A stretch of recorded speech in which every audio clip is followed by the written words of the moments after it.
So hello and welcome to Puissance Parcs. So it's French for Power Parks, but the name was already taken by another park in Europe. So we we chosen the French one. So we are a French podcast. So actually talking about theme parks, rides, etc. We love to be able to talk with people from the industry, and we are celebrating our 150th episode and 5 years of existence. And to do so, first, I'm with Valentin. So hello, Valentin. Hello, nice to meet you. Yeah, and we are joined, actually, we are invited and welcomed in his office by Lukas Spieldiener. Hello, Lukas. Hi, guys. Happy to have you here. Thanks for taking the time. Lukas, can you introduce yourself to our audience? What is your role inside the company and how it started, because it's part of your family? Yeah. Sure. I'm Lukas Spieldiener. I'm part of the third generation family ownership of Intamin amusement rides.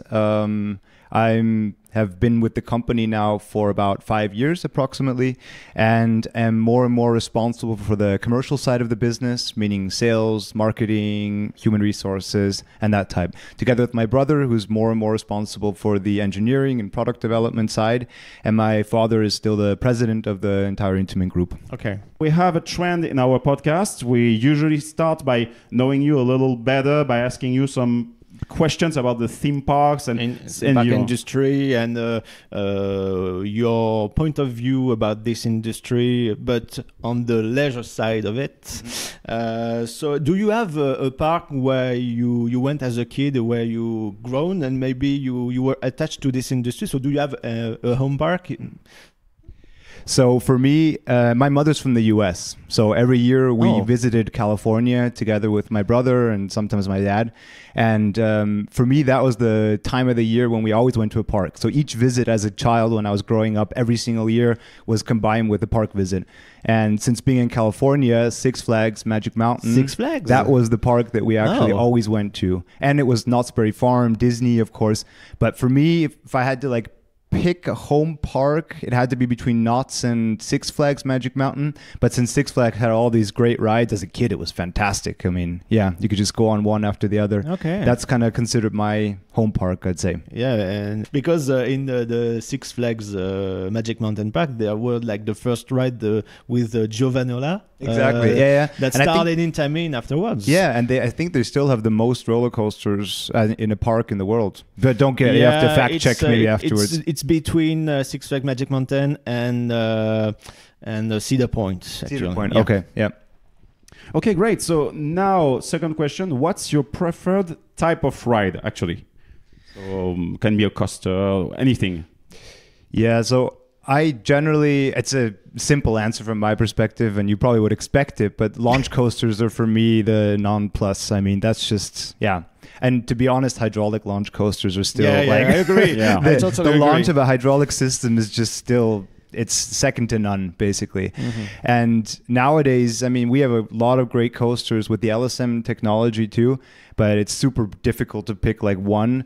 But I mean, from an experience perspective, Hagrid's is still for me has a special place in my heart because it's just incredible, the whole experience. It's a really complete ride with a lot of features. Yeah.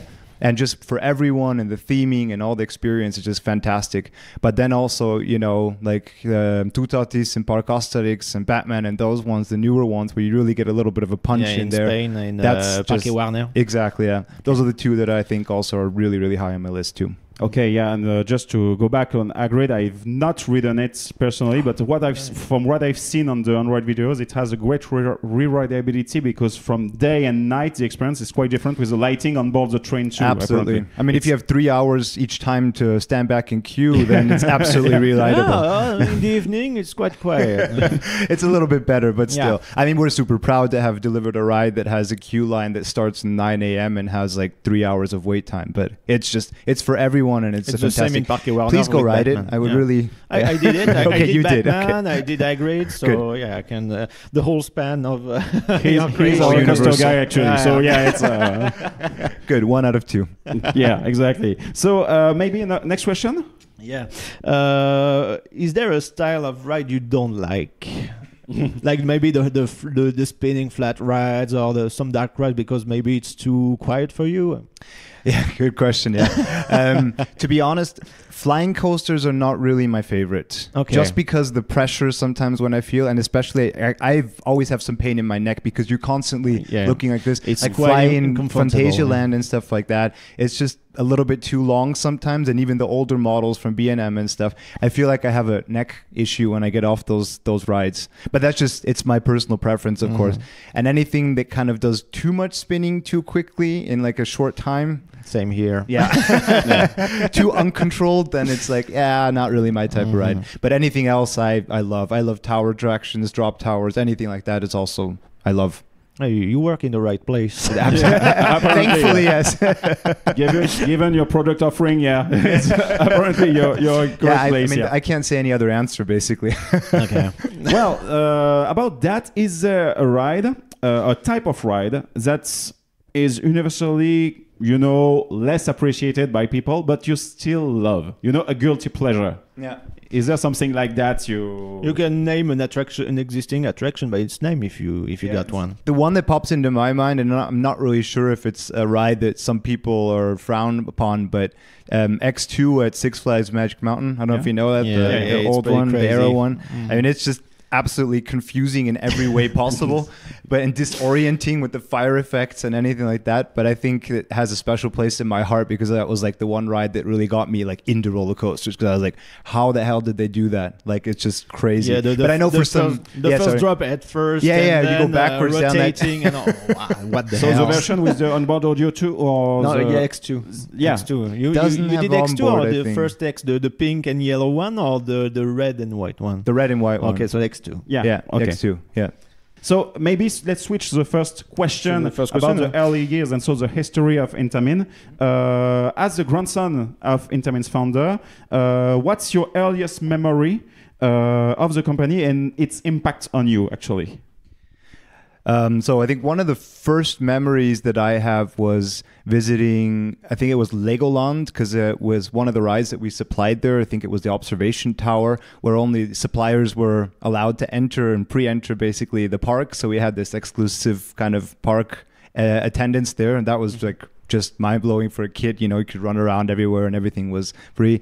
But the other thing that it really sticks in my mind as a smaller child, and I don't know how old I was at that time, but I remember that we were developing a new kind of seat or restraint system, and my dad had asked me to come to the office, and they put me in the seat and put me the lap bar down and then started spinning me backwards basically to kind of test out the functionality. And I was like, at first, they've not told you before.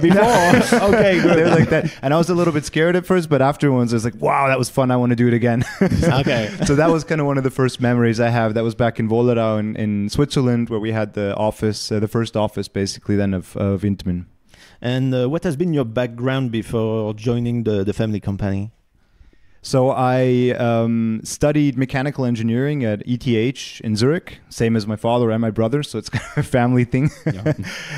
So I have a bachelor's degree in engineering. I then progressed to a master's degree in innovation management and kind of an MBA, so more on the business side of things, with the focus on the business perspective. And I, after that, decided to do a little bit my own way, and went to a company called Hilti, which make these construction tools, the red Liechtenstein company. Yeah. So I did a management trainee program there and was a salesperson also for a while, selling drills and all that kind of stuff from the car, which was really interesting. So I kind of completed my whole portfolio from technical business and then the sales perspective as well there too. And after 3 or 4 years of being at the company and some questions, of course, from my father, at some point I realized, hey, now it's the time, I'm ready. And I really am passionate to go into the industry and the family company, basically. So I switched to the family company and the rest is history, basically. Been slowly growing within the company and still learning the ropes here and there, and happy to have all people around me supporting all that. So you had some insight of how business worked outside of the family company. Exactly. And actually, yeah, Hilti is quite a technical company too, because they are not only doing drills, etc. They have quite complex tools also with automation, from what I know. So absolutely, yeah, so it's quite connected, because here with the rides, you're doing also highly automated systems. So it's kind of connected too. Yeah. And so you came back with all you learned, and you took the business back here.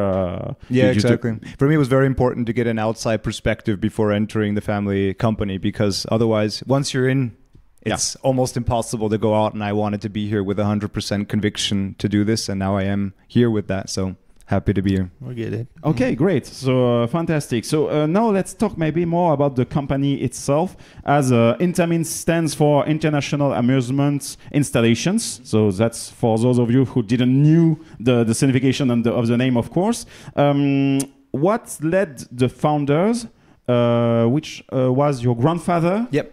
Plus his brother, and also Alphonse, who was also a friend maybe from So what led them, these three, to create the company in '67, if I'm right?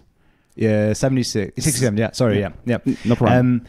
So at heart, you have to say beforehand, they were always entrepreneurs and inventors. So even before starting Intamin and working at a company called Bühler, who made lifts, like cable car lifts and that kind of stuff. Transportation. Exactly, yeah. Okay. And they were already developing stuff. So they even had like a prototype of a ski binding that they had developed. I actually have it in the office over there. So it was kind of their DNA to kind of figure out new things and invent stuff and be entrepreneurs. And put people on that. Try something with people. And so after an inquiry came actually to the company from the US, as it had started, I mean, they gained a lot of knowledge from this industry in like safety systems, you know, how to make things safe and people transport systems and all that. And an observation tower inquiry came from the US, and actually from Six Flags over Texas there was. And the first thing. Exactly, And the company did not want to take anything to do with that, because he didn't speak English, the founder there, and they said, "Hey, this seems like a cool industry and opportunity. Let's do it ourselves." So they rented an apartment in Bern and made some hand sketches and did the whole observation tower, oil derrick it was called actually. Then. This one. Oil it's derrick. An Intamin, and it's still running. Yeah. It's still running today. Yeah. So that was the first project that they did. Drew it up, signed it on a piece of paper basically, and from there they grew together with Six Flags. And Six Flags, oh, you guys can do that. Can you try to do this? Can you try to do that? And as our DNA, they never said no. Amazing. So we started into coasters, started into observation, free fall, blah blah blah blah blah. That's where the ball started rolling. Okay, yeah. So you started to put some highlights on the roadmap of Intamin, actually. Yeah, because you've got in your catalog some of the most innovative attraction now. What were the most important steps during the Intamin's growth, like the river rapid, drop towers, the hydraulic launch system, LSM launch system? What is it from your perspective? So I think one of the one of the first things and inventions or innovations that came to market was the river rapids ride. Like, you know, we pioneered that. We were the first ones to bring that to market. That was in late 70s, I think 79, somewhere around there. And then one of the next milestones was in the 80s, more drop towers, right? But the free fall, I don't know if you've been on one of our very old ones, but the old ones where you like go down the curved shape there. I did the one in Movillein, Italy. Okay, I think that's one there too. The demon drop in, is it Kings Island? Dorney Park, yeah. Actually, I was just able to ride one in Nagashima Spa Land in Japan, where they have one too. It's still running too as well. So that was like one of the progressions, and then that led then in the 90s to the giant drop, and especially the magnetic braking technology, which we pioneered there too. And the gyro drops. Exactly, yeah. And to be able to brake magnetically with no friction, much less maintenance requirements in a safe way, that was just a big step forward. Excuse me to interrupt, but did that innovation from you allowed you to make the full vertical drop Or was it a combination of other things? Because the original one, as you said, had quite a footprint. It wasn't that compact actually on the floor. The first drop there that included this, curved shape where you go down, that was already the first true free fall, right? So you don't have a cable pulling it down and up like at those times was happening, but the magnetic braking then allowed us to go higher, right, and vertically drop without friction, so a lot less wear and tear and maintenance, and without being enclosed into a metal cage, I guess. Exactly, that helped too. Plus having the fail safe of the magnetic brake basically always working because it's not an active piece. Exactly, that's exactly the point behind it, which was also attractive for Parcs because you had a safe requirement, and that's one of the safest things you need to have with a drop tower. You need to brake the vehicle when it comes down,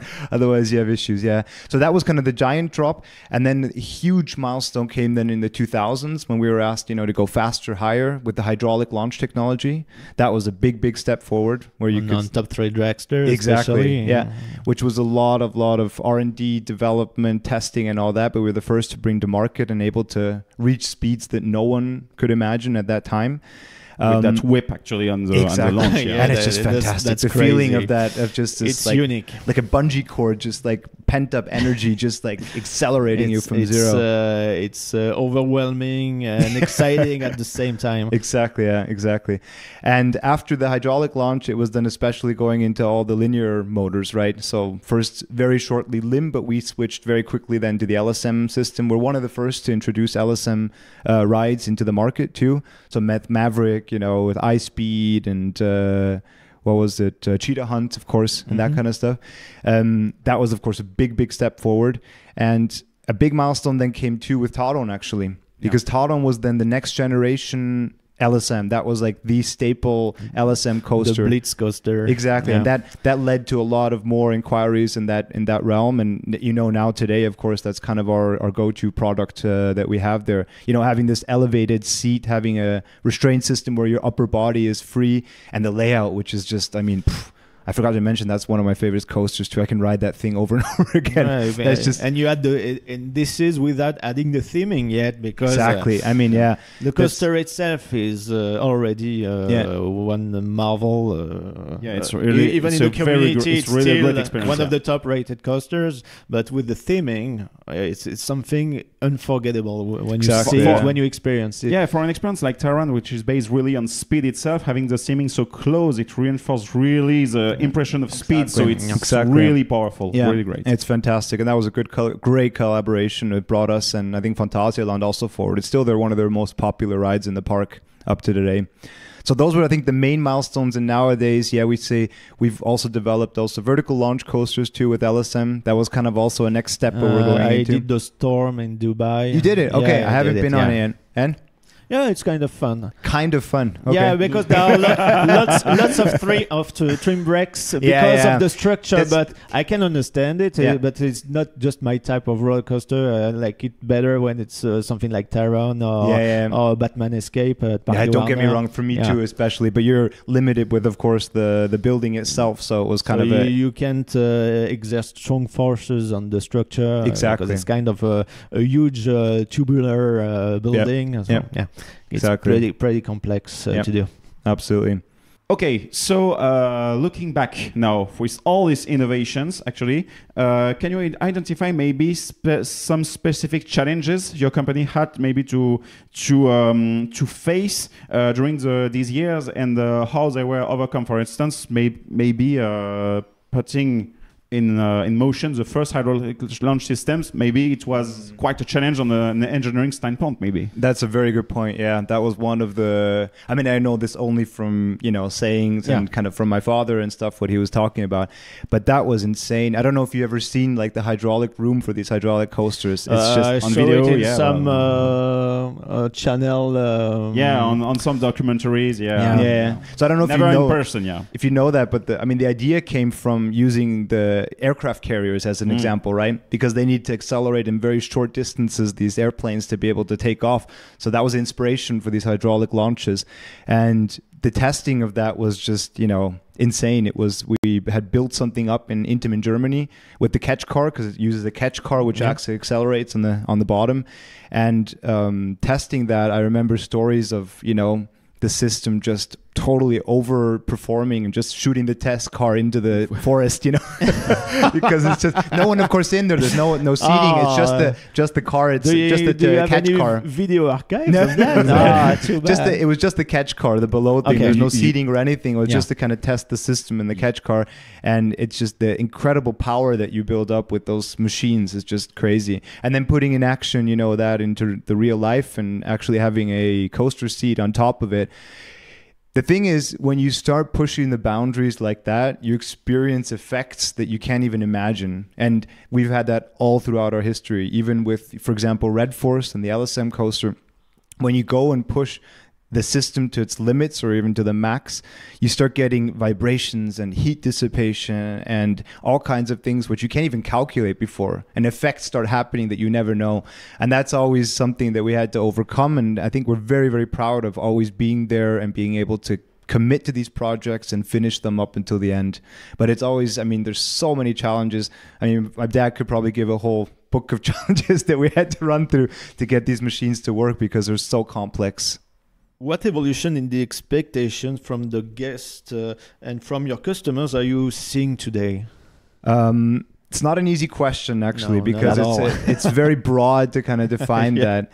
But I think there's still a big trend going into more of these like kind of immersive experiences. That's kind of something we've been seeing the last couple of years, and it's being continued. And that starts from the guests entering the park already, being like into this whole story, being, you know, seeing the coaster, seeing the ride in front of you, the theming and all that kind of stuff. But you also see too that guests are being a lot more selective with where they spend their money too, because the variety of accessibility, I mean, that's out there nowadays is crazy, you know. Lots of theme park tends to theme their ride a lot more than before because the guests are asking for it. Even leisure parks, I mean, even small actors have understood the importance of theming. Absolutely. And also, I think, driving ride to help people get into the park, get interested into the park, and have something big to offer. Yeah, exactly, and that's kind of where a lot of it is heading, because you can see parks are needing to balance the costs for these kind of investments with also the outcome and the value it generates for the clients, because people are getting selective of where they spend, because everything's becoming more and more expensive too. Yeah. And if you put the price level there on something like that, then people will not go there anymore, and you see they'll switch to smaller parks that are also investing in these great rides, right? And they have nice theming, that have beautiful.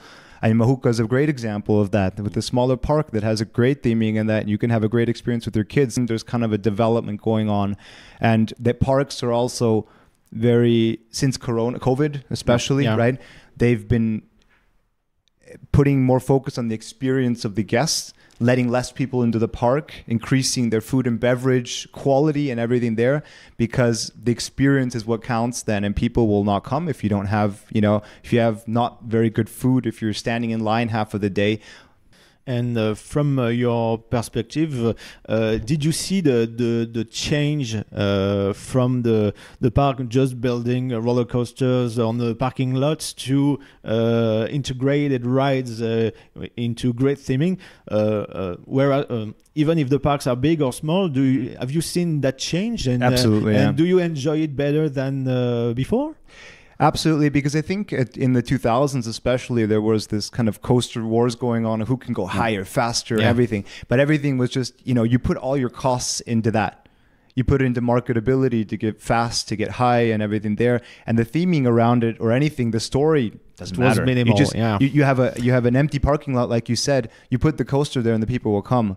You were selling a number, a height, a speed. Exactly. You were not selling an experience at that moment. Exactly. And that trend shifted dramatically, I think, now, where parks are investing more into something, especially with launch coasters, with all kinds of these rides. You can do much more in a smaller area with a not limited maybe budget, and invest that money into the experience, into the setting, into the theming. And we've been following that, and we have a lot of, you can see, most of our coasters, how we've been put the theming into action, and it just looks beautiful. And I think it pays off for the guest. And sometimes being on a budget and a limited surface area permits to have more creativity. Exactly. Like in Fantasyland is a perfect example of that. Yeah. That's the absolute example. Being able to put all that into that small amount of space is crazy.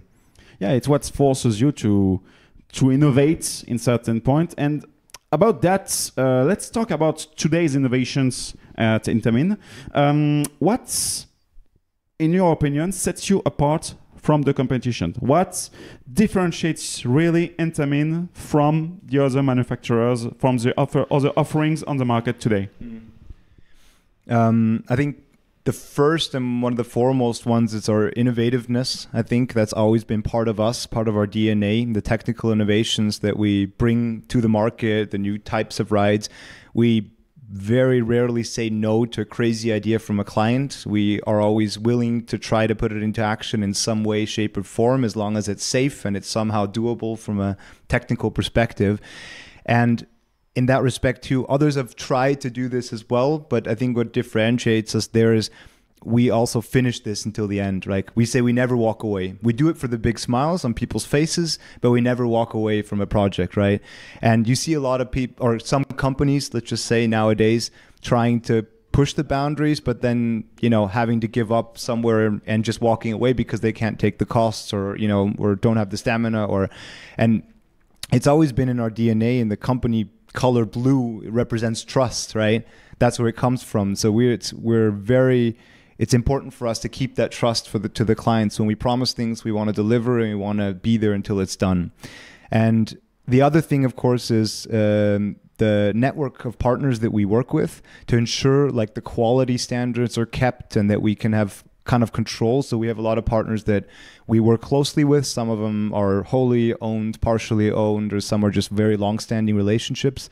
And we can ensure not only that we can finish projects, because we need that network to kind of help through, but also the quality that is delivered is, you know, up to our standards, and we have control over that. And that's very important for us. And that's a big differentiator to other clients that sometimes, or other competitors that have to go to third parties and then maybe have to wait for something to be done. And that's, I think, a big differentiator that we have too. I may maybe say something stupid, but I think it's what you've done with the company who builds the LSMs for you. I think in DriveTech. It's closely related to Intamin. I'm not sure about that, but very closely, yes. Okay, yeah. So it's a different company you've integrated, or you founded it as a spin-off, or no? It was a separate company, and now we have a very, very close relationship with them. Okay, basically. Yeah. Because we were talking about Taron, and I remember specifically, you know, the first on-ride video of Taron, when you have the camera placed just low on the train. You see even the naming of the LSMs, the company. Exactly. You can read it. You can even read the model number. So but that's one of the things. Like we decided to develop that internally instead of going to the other third-party supplier, and developed a system that has the highest accelerations on the market, that has a water cooling that no one else can offer, and those kind of things. Like we can drive together with our partners. With others, maybe have to wait and see if they come to the market with that. And we could say, hey guys, let's do this. Yeah. And I hope they trademark their Formula One sound on the second launch of Taron, because everybody likes it. Yeah, that's true, nobody knows where it comes from, but it's really enjoyable. Maybe if it's part of the secret recipe. So that's true. I think it's under NDA. We can talk. No, and just lastly, there, I think also the reputation that we've built up over the years, that that's a huge value that differentiates us too from a lot of our competitors. Like clients know that if you put an Intamin ride in your park, you most probably will increase attendance quite significantly. And they trust in that, in the name, in the brand name, and we're very, very proud to be at that point. Mm-hmm. The company is known for being innovative, as we said already, but sometimes there are issues with certain installations. It's the price to pay when you want to be innovative, I guess. What were they due to, and what was done to address them? How might these corrections have impacted the design and management of subsequent projects? So, I mean, in general, like you said before, when you're pushing the boundaries, when you're trying to introduce new technologies and innovative rides into the market, it's always combined with teething issues, right? So you have to you're experiencing new effects. You have to test this out. And if we would have unlimited time to be able to test this, then of course the reliability of the ride would be there. It's not that easy. It's not that easy, and the park doesn't have the time either. I mean, they have an investment horizon too. They can't wait 3-4 years until they bring that to market. They want to, of course, open it to the public and go live. And a lot of those things come through that we're pushing the boundaries, and you automatically experience that. But we have to say we're lucky that we have customers too that are willing to take the risk together with us there, because it always is a risk. And the customer is always also aware if you're putting something very, very new into your park, then it will come with certain issues sometimes. But we're there to help. We're there to make it work then in the end. And yeah, that's just our need to kind of innovate technically always more and more, always comes with certain issues. But I think in general, you just have to say, you have to look at the whole context, because what rides get the most publicity? The innovative ones, right? And those get the ones that are in the spotlight, and you see the other ones that are standard, you don't have that much. That creates the surprise too. Exactly, yeah. And so those will always be more in the limelight, and always be more under scrutiny if it then doesn't work and stuff. And so that influences it too. And you have to also see that we have over 1,000 installations worldwide. If you look at that and the reliability of our rides, we're, from the uptime perspective, probably in the top tier, or one of the best there. Because we also are there, and we developed it further, and we keep them up. But yeah, those issues happen, and we're there to help, and we're there to get it running. Basically, a ride triggering the e-stop is basically a ride functioning correctly on the safety point. So absolutely, yeah. And that's a good point. Yeah, everything there is supposed to function like that, and it's all calculated in a way, and you'd rather it stop than something happen. Yeah. And that's always, then you'd rather have some frustrated guests than actually have something happen to that, because it would be the worst for us that anything would happen to any guest on our ride.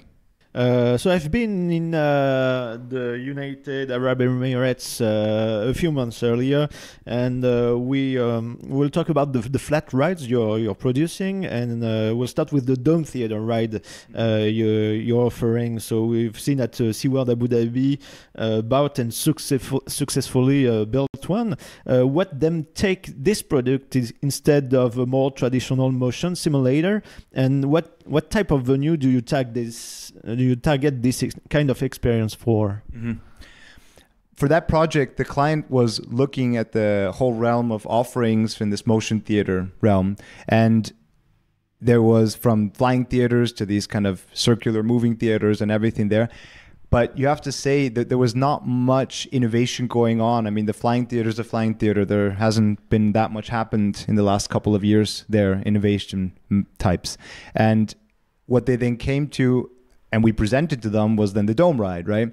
And they were like, suddenly, oh, okay, this looks like something absolutely new and exciting. And we call it the most immersive ride in the world, of course, which it is. Yeah, because you're fully inside the question. globe. How can you be more immersive? Question. When you pitched it, was we don't see the ceiling a real sales point, actually? Because the flying theater, even if I love this kind of ride, the floor. You see the ceiling, you see the floor sometimes. Yeah. So that's where you lose some immersion. Even some cylindrical media ride, sometimes you see the ceiling too. So the Dome ride had this selling point. So was it really a selling point for you? Or? I'd have to ask our sales guy from the Middle East, but I think it was really just being aghast of, wow, okay, this is something that's never been seen before, and then seeing that a company like us is offering it, and then placing the trust, like I said before, and saying, hey, we're willing to take that risk, and we want something new. We want to have this in our park. And that's where there was other people in the mix there. They were, offering different kinds of rides, but they decided to go with us then. And I think that one of the things, of course, was always, we can't ride it yet. Where can we ride it? And it's like, you'll be the first. And then they were actually willing to take that risk with us together. And I think the result is fantastic. I mean, it's just a great ride then in the end.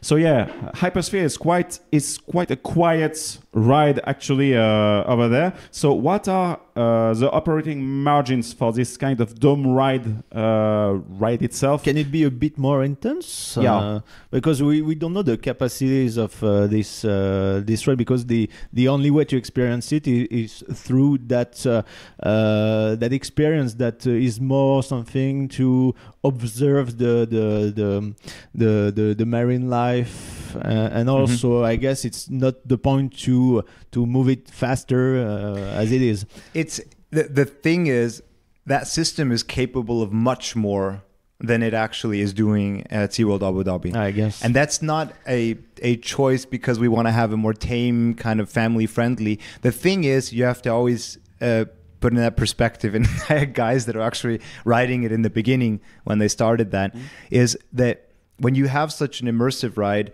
you need a perfect synchronization between the movement and what your brain expects the movement to be. Otherwise, you incur motion sickness. And motion sickness sets in very quickly with those kind of rides. Especially with in sync with the media. That's the thing. Your brain expects this movement to happen, and if it doesn't happen, that's when you get motion sick. And the thing is, also with such an immersive ride like the dome ride or the hypersphere, you have no reference points either. No. So your brain can't refer to, okay, that's a fixed point. That's where I can, that's where to kind of guide yourself. Like on a boat, you can look at the horizon and kind of, okay, that's my stabilization of the whole experience. And through that, we had to actually tame down quite significantly. And I can't give specific numbers, but it was quite significant. It's very, very significant how far down we actually had to go to still have an enjoyable ride experience. And that was it. And I think they even added, that kind of compass at the bottom of the ride, so we can have a fixed point to identify the moves we are making. Exactly. Because otherwise it was, in the beginning, some of the guys doing the commissioning were getting off and like, oh, that was poor guys. a little bit too intense. It was a lot of programming. It was a lot of test and adjust, basically, to figure out, hey, what limits can we do? And I think the same effect in these dark rides or AGVs or Spider-Man, for example, in Universal, one of the most famous. You don't need a lot of movement or acceleration to give the effect that you're actually doing something or going down the stairs or moving. Your brain does all that for you. That's why you limit the movement usually of the mechanical system and have enough going on visually, then you'll have the better experience. If a client comes and says they want to have it more intense, we can, ramp it up. But I think it's all about the experience. It should be enjoyable for everyone. And if you start being motion sick on a ride, then it's not re-rideable and it's not good for the park either. And it only has a niche then to cover. So that's the reason. Yeah. Actually, on this kind of ride, so you mentioned before during the interviews that you always like at Intamin to provide some sort of turnkey solutions, basically, for the customer as much as possible. At least having internalized or really strong partnerships with the different companies to reduce the time between the signing of the order and the delivering of the products. In the case of these media rides, as we are seeing into your product catalogs, that there are many more to come again, have you maybe developed special partnerships with special companies to make these media, actually these media elements, develop some visualization engines, things like that? Have you done that maybe? I mean, with Hypersphere was a good example where we, for the first time, then offered like the full immersive experience from A to Z too. And we worked with a company called Attraction, which was also co-developed of the idea of the dome ride, basically there. So they are our partner. We don't really branch off too much into the LED sphere or kind of media content creation. But with Attraction, we had a partner there. We came up with the idea and we have a collaboration agreement, for example, with that they provided all the media solution, the LEDs, and could even have provided, I think, the content, but I think the client decided to do that him or herself. And so it's usually partnerships like that to provide a turnkey solution. So in that case, for instance, for the not for the dome ride, so Hypersphere is quite a good ride name too. So it is, yeah. So, but in that case of that ride, actually, so it's Attraction who should provide all the LED display systems worldwide, in that case, or was it really region based for this one? No, it's. I mean, for the dome ride especially, we have a collaboration agreement with them. So that is our preferred partner, let's say, for those attractions. Yeah. About the multi-dimension coaster, because it seems ultra versatile with its layout and figure options. Even with the vehicle types, we have the wide cars, the spinning cars, the ATV. We can have launches and even inversions. It seems adapted to both family-friendly experience as well as thrilling ones. Was it developed with this goal of being a common platform? I mean, originally, what do you consider the first multi-dimension coaster that we did? But I think one of the first, or the definition was in the beginning and still is, putting special effects into a coaster environment, right? Being a drop track or something like that, being a spinning vehicle, being, different kinds of switch tracks or kind of that kind of things. One of the first we did there was 13, right? That was one of the first. Exactly. With the dropping. Exactly, platform, yeah. That was one of the first when we did in that direction. And then it came more to like Gringotts, where we introduced the first time this kind of yaw vehicle mechanism. And that's how it kind of progressed. So the more different types of vehicles that we did, the more special effects. And we noticed, this is a platform, like you said, that we can use in a lot of different. And now we have, combinations of different kinds of vehicle types with different kinds of elements that we can combine to make these different rides. So it was kind of a natural progression in that way, right? The customers came saying, can you do something more like this, more like that? And we had the platform to offer it. And then what were the difficulties for conceptualizing it in that perspective? Because being able to answer almost everything is sometimes really difficult, actually. So are they asking something like, we want one thrilling element here, or we want the guest aboard the trains to be able to watch in every direction, follow some movements on the screen? So how do you conceptualize that afterwards? That is a very close I think the thing is that we gained a lot of knowledge by working with Universal and those the big guys with these kind of rides, where it was very close related, the whole theming experience and storyline with the ride, because that's what makes the multi-dimension coaster so special. It's such an interactive. You're able to change the direction of where the people are looking, and the show is perfectly synchronized. So it's always a close collaboration there, and also with the future projects that we're doing, it starts very early. What is the story you're trying to tell, right? And then our design team will then say, okay, this is possible, and they would come with a basic, okay, this is the storyline, we want this scene to do this. Sometimes they work with third parties, of course, there too. They kind of give them ideas on the storyline, and then our design team will put elements in to accentuate that, right? And give them feedback, hey, I wouldn't do it like this, maybe you do it like this. And it's just kind of a collaborative approach to conceptualize it and to get to a final layout then. Let's switch then to another immersive ride that you offer into your product line, basically, the dynamic motion stage. So we know we are not going to talk about Danse Macabre because it's not fully disclosed by the park, and we respect the time that the park needs to itself has its own communication. Anyway, it's a long-awaited ride from all of us. And me too. and believe us, they know how to tease. Wow, no way. That's really a great communication campaign at the moment from there. But where did it come from? Actually, the idea to have this huge stage with all the seats able to move and rotate. Yeah. So firstly.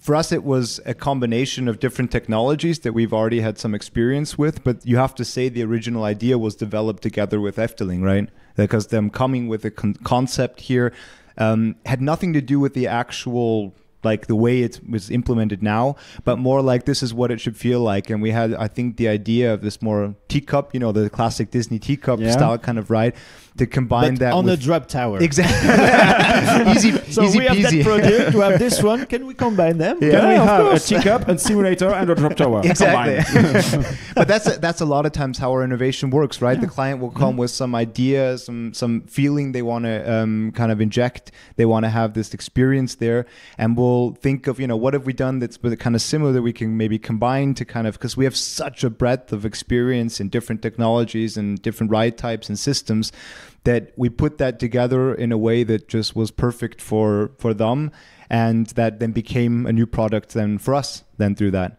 And it's just, the combination of this tilting, yawing vehicles together with this drop mechanism, it's going to be crazy, I'm pretty sure. And it's really interesting to have this kind of offer too, because some parks, we've seen it with smaller parks that we loved in France too. They sometimes have a very few square meters available. A small footprint. Yeah, small footprint. So basically a ride like that, of course, it takes some room, but it's not like a new coaster. So basically having this kind of experience, being able to offer it to smaller parks, or even not only parks, maybe to exhibits, to museums, it can fit like that.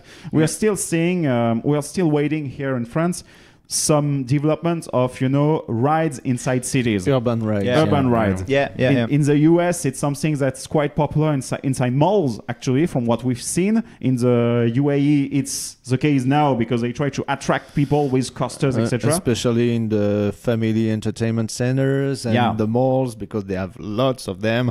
And so they need to differentiate a lot.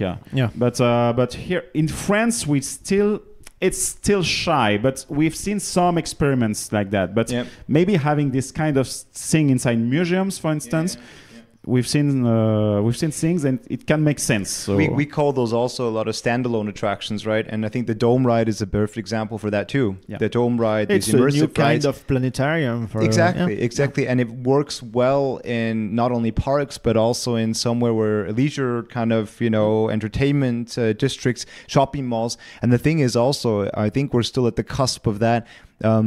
These shopping malls and everything and these leisure destinations are going to need to have something to get people there, because you're doing a lot of your shopping and all of this stuff online nowadays. So that's why the US has already kind of progressed in that direction, to have some kind of ride there, something, a key attraction to get people, let's go ride the ride, and then, we can go through the shopping mall when we leave there too, and maybe we might need this and this. So I think Europe is still going to come at some point, because I think they're going to be forced to at some point. Actually, we've seen shopping destinations trying to differentiate themselves also by becoming experienced themselves, having more and more shops quite themed with their own print, and having this kind of ride not owned by the shops but complementing something can be a way to deliver the message also to the customer in other ways. Maybe as the mall operators are trying to look for ways to being attractive. We've seen in France lots of places that are still on rent in some malls, maybe because the place itself is not attractive enough. And so having this kind of offering can make sense. Exactly. But it's an investment. Of course. And that's what it's called, an attraction. It brings people in. Exactly. And in the case of prototype ride system like this, Danse Macabre or the Dome Theater or even coasters, how do you work with the customer, especially where special one like Efteling, which are quite demanding and challenging, I guess, because of the immersivity side of this project. So how does it work from your point of view? So first off, we have a very, very good collaboration with Efteling, and we're happy to have them as a client, because those kind of clients, and we've been working, with Universal and Disney since almost the inception of the company, where it takes a lot, but it also pushes you to go beyond the boundaries. So we learn a lot from each direction, right? In those kind of collaborations. And I think that's the important part there. And we're very happy to have a partner like Efteling, which is a top tier, from a park perspective, and even the way they're doing their marketing and theming. And it's just, you see that, and it all pays off usually with these kind of, with clients that are sometimes a little bit more demanding and, focused on quality, because they're focused on the right things. They're focused on giving the experience and perfecting that like the big guys do, like a Disney and Universal. That's every detail is just perfect. And it's so demanding for sometimes to work together, but it pays off in the end, because when you're in those kind of lands, like I just visited Fantasy Springs in Disney Sea that just opened. It's insane from A to Z. Every detail is just thought through. And one of the most wonderful parks on the planet. Exactly. Been there, and it's shocking how you can tell yourself, like, I've been in a lot of theme parks, so yeah, we'll see if that's better, like everyone says. Yeah. And yes, it is. Yeah, and it's just another level where you can't even imagine it going. So that's why I think, coming back to that point, we're very grateful to actually have clients that are sometimes demanding, but that are willing to take risks together with us. And because without that, we wouldn't be able to provide the innovative rides that we actually do. We have other episodes which will be in French, but that where we will talk about the Hot Racer, so your brand new model actually that you've opened first in Sydney and now in Walibi-Rhône-Alpes, so in France. So we had the chance. Thank you for bringing one in France, because Australia is kind of far. It's a 20-hour flight, so I like it better next to Lyon. Actually, if you want, you can buy Luna Park, I think. It's on sale. Okay. I think, but it's still far away. Let's talk about the Hot Racer itself. We've seen, of course, the single rail models from the competition, so it's not something new on that. But how did you start developing your spin on that, differentiate from what was existing, and so basically offering this model to Luna Park in Sydney and now to Walibi-Rhône-Alpes? So as you said, I mean, the single rail model was, conceptualized or brought to the market first from RMC to them, and so that existed right on the market and before. The thing was then, for example, in the client perspective with Luna Park, they wrote it, and some other clients wrote it too. And, the let's say the enthusiasm of seeing the ride and then actually riding it dropped very significantly because of various factors, let's just say. And they came to us and said, could you do something in that realm too? And we had that in our portfolio because it was an interesting concept, of course. And that's how it kind of started with Luna Park. Luna Park being a park also extremely tight on space, very, very tight on space, still wanting to offering something thrilling and innovative for the guests too. So with the standard coaster, you don't have that much possibilities. So, after riding one of the rides in the US from the single rail, they, asked us, can you do something similar? And like we always do, we used our experience and our technology, and we put our LSM seat, on there to give this freedom feeling and all our innovations in, bogie design, chassis design, and everything there to develop this new system. And then, of course, Intamin without a launch is not Intamin. So we put a launch in there too. Simply said, but that's basically how that product category then started. And I think we're very proud now that Mahuka is kind of the next generation, kind of learning from this first one, and that the reception has been very, very good on that. So we're happy. Yeah. So great.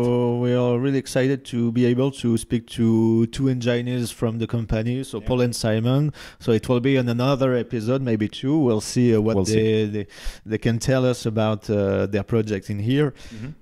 And now we'll transition to the future of the company, the vision you'll have for the future. Looking ahead, what emerging trends do you see now starting? That's also a very broad question too, and difficult to answer, I have to say first. We still have 2 or 3 hours if you want. Okay, There's room on the... Play it safe.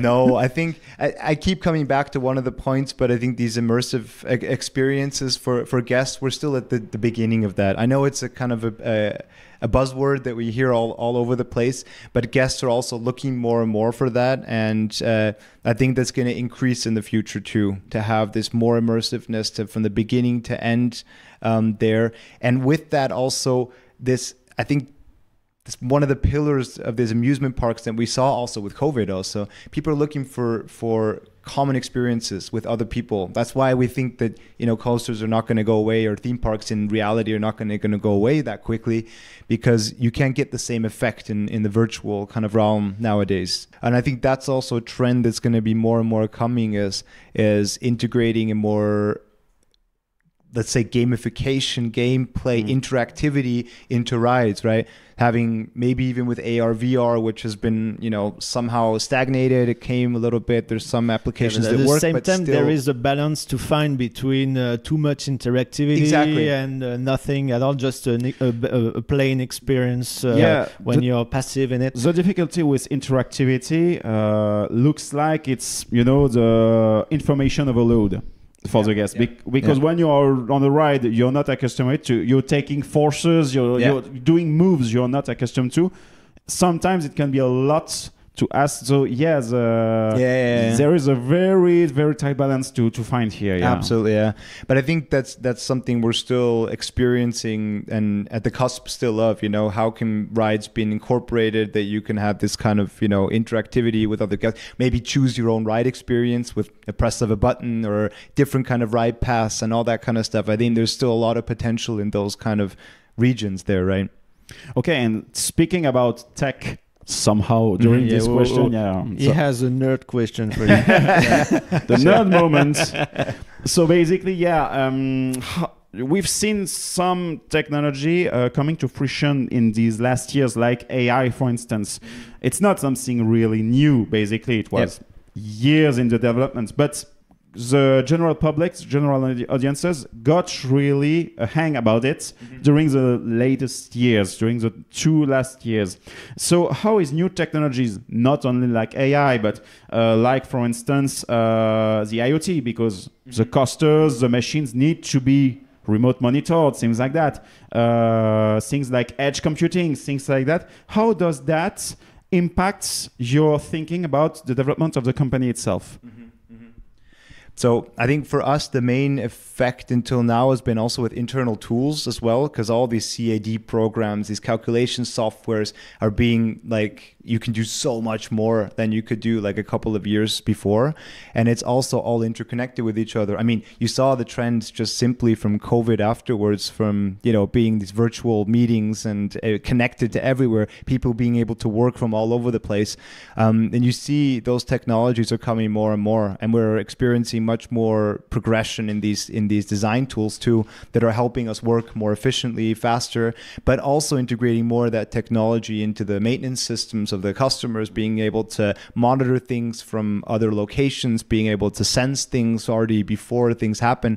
That's what we're seeing. But I mean, the path is still endless, right? Like preventive maintenance technologies and all that stuff. We're still like at the beginning of that being able to be market applicability. That's the advantage of big data, for instance, when you can measure at the millisecond rate the opening or closing of a brake or something like that. You can predict a failure on a certain amount of time. Exactly. And that's usually the progression of technology. In the beginning, we are able to do that stuff, but at some point the cost is still very high to integrate, for example, sensors all over the place to measure all these different things. But that will at some point come down, like everything, floppy disks with USB sticks, all that stuff. That's just the natural trend of technology that's kind of coming. But like I said, for us, internal tools and all the development with those programs and IoT and even AI starting right now, it's a huge impact, right?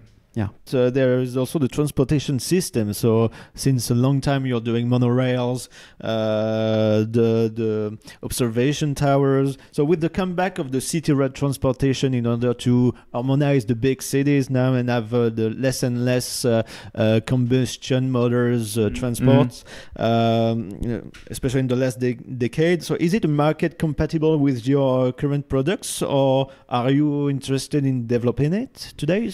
Yeah, we are constantly still offering monorail systems also to cities. So we have tenders out there. We are trying to pursue that. I don't know if you know, but we have one running system in Bologna, right? Connecting the airport with the city, which works very well too.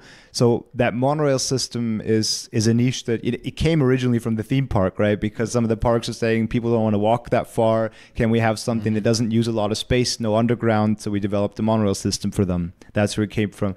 But we're still very interested, and we still think that trend is going to continue at some point. The only thing is, of course, the competition for larger scale systems are huge, right? You'll have an Alstom, a Bombardier, all those big players that can offer, very competitive prices for large systems. We're more in a niche kind of, like a certain amount of kilometers that we can cover, that we're actually so competitive in. But we're still following that trend, and we still think, like you said before, I mean, cities are getting more congested, and beginning to build underground is much, much more expensive and growing in costs to do that. So monorail systems are still one of the most viable solutions for this kind of transportation. Well, yeah, I'm really looking forward to the moment where I will be able to go to my work via an LSM coaster. That should be a little better for beginning the day, Maglev or an LSM coaster, exactly. Yeah. Yeah, exactly. City of Paris, if you want. If you're watching. Yeah, if you're watching Call after us. the Olympic Games, there are maybe some things here, but... Looking forward to it. Yeah, exactly. Me too. So, basically, we are coming to the end of this interview this time. So maybe to conclude, one final question, actually. Where do you think Intamin going in terms of innovation and product development in the following years? And are there specific areas or technologies that excite you and your engineering team and R&D team for future projects? And do you have also NDA project under NDA projects that you can talk about? But are you excited about them? So the nature of NDA projects is that I can't talk about them. So I know, but are you excited? So I'm going to disregard that question. No, back. At Sorry, least being I serious tried. again. I tried. Nice try. No, and there are some. You'll see, there are some very exciting projects coming. Not much I can say about that, but I think the future for us will be. The good thing is that we are a market leader in a lot of different segments in the amusement industry, also from flume rides, to all kinds of different systems. And combining more of these technologies together is still a lot of potential, which I think, the flume booster or the flume launch is one of the examples that we already implemented. And I think there's a lot more potential in combining these different technologies into new product, to new types of rides. Also, the multi-dimension coaster is still at the very beginning of the possibilities that you can do, and there are some projects coming that will implement some very, very much more sophisticated and interesting elements into the ride systems.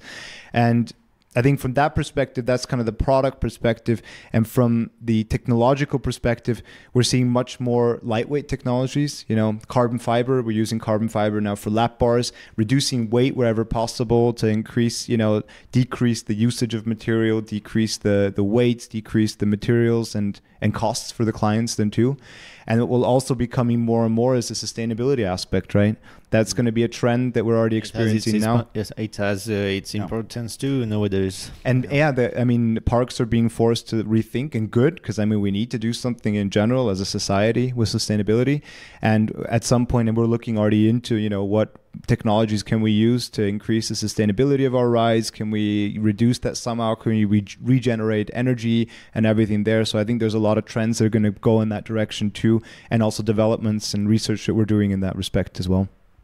Well, I think that concludes this episode. So Thank you, Lukas, for your time here. Thank you for welcoming us into your office, basically. It's an honor to be in here. Yeah. I'm really it's glad far, to... but it's an honor. No, thank you both for being here. It was an honor also having you here and decorating my office in a new way. That's very we took very all nice. The stuff that was around in the other offices to have a nice setup. I might actually leave some of this here afterwards, so that's good. And you like it? Okay, you can hire us as decorators. Do interior decoration too. I guess it's my new career. Yeah. No, that's great. No, thanks a lot for the time spent here, and always happy to do this with you. Thank you. Thank you very much. Thank you very much. We're Thanks. very looking forward to all the new innovative attraction Intamin will deliver to us in the future. Us too. Very Thanks. good.